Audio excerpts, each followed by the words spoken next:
ಇಲ್ಲೂ ಆಗ್ತಾಯಿದೆ.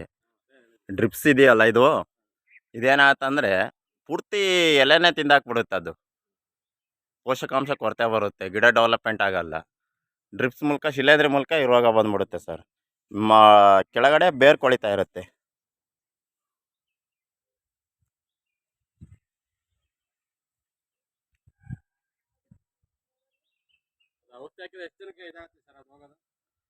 ಸರ್ ಒಂದು 3 ತಿಂಗಳು ಬಂದ್ಬಿಡುತ್ತೆ ಸರ್ ನಿಮ್ಗೆ ರಿಸಲ್ಟು. 3 ತಿಂಗಳಿಗೆ 45 ದಿನ 2.5 ತಿಂಗಳಿಗೆ ಗಿಡ ಹಸ್ರಾಗ್ತವೆ. 3 ತಿಂಗಳಿಗೆ ಪ್ರೊಫೆಷ್ನಲ್ ಗೊತ್ತಾಗ್ಬಿಡುತ್ತೆ ನಿಮ್ಗೆ, ರಿಸಲ್ಟ್ ಚೆನ್ನಾಗಿ ಬಂದ್ಬಿಡುತ್ತೆ.